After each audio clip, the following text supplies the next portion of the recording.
Hello everyone, you're watching RMX3871 channel and today we'll be disassembling Realme 12. First of all, as usual, we need to remove the SIM card tray. To do this, we use a SIM eject tool, insert it into the hole and push the card tray out. Next, we need to heat the surface of the back cover to approximately 70 degrees Celsius or 160 degrees Fahrenheit. We're using a heating mat for this, but you can also use a hair dryer. And after about 10 minutes, we can proceed with removing the back cover. For this, we use a thin plastic film that is flexible but durable enough for the job. We insert it into the gap between the back cover and the mid-frame and carefully slide it along the edge, cutting through the adhesive layer. There is no need to rush, use excessive force or insert the film too deeply under the back cover, since we don't yet know what components are located underneath. Also note that the back cover is additionally glued around the camera area. The circular section there is secured quite firmly. We can use a plastic tool, insert it under the cover and apply slight pressure to the back cover itself, but not to the cover protecting the motherboard, to avoid damaging anything. Now we can move on to removing the screws in the upper section. For this we use a 1.5mm Phillips screwdriver or a Phillips #30. It is best to arrange the screws on a dedicated surface in a specific order, because even if the screws appear identical, they do not always fit properly when reinstalled in different positions. We also remove the screws from the lower section. These screws look identical as well, but it is still better to keep them separated from the upper screws. After removing all the screws, we can proceed with detaching the mid-frame. And of course, make sure that no screws have been left behind. Okay, first we use a thin plastic film and insert it into the gap between the mid-frame and the display frame near the SIM card tray opening.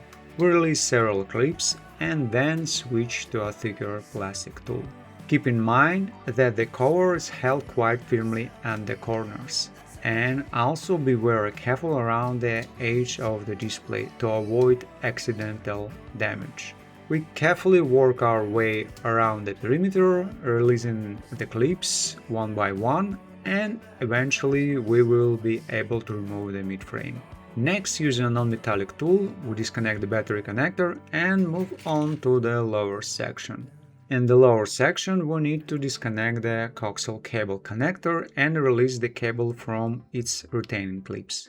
Then disconnect the interconnect flex cable connector, disconnect the fingerprint sensor connector, and disconnect the second interconnect flex cable connector.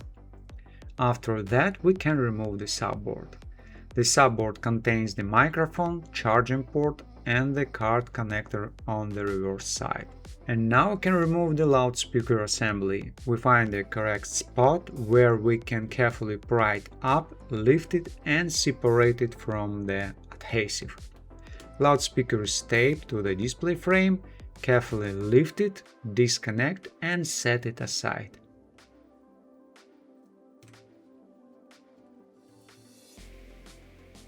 The display frame still contains the vibration motor, fingerprint sensor and the display flex cable.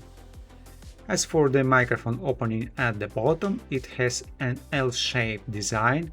There is a protective gasket on the reverse side, while the microphone itself is mounted on the back side of the subboard. If anything is inserted into the microphone opening, it will not damage the microphone itself.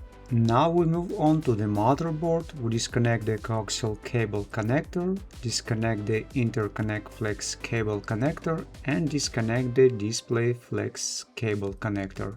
And we can disconnect the cameras. We carefully disconnect them. It is recommended to cover the camera lenses with protective film to prevent dust or debris from getting on them. Unfortunately, in our case, we have run out of protective film. We disconnect the front-facing camera and peel back the heat dissipation layer. We will need it again during reassembly. Then set the front-facing camera aside. And now we need to remove the single screw securing the motherboard.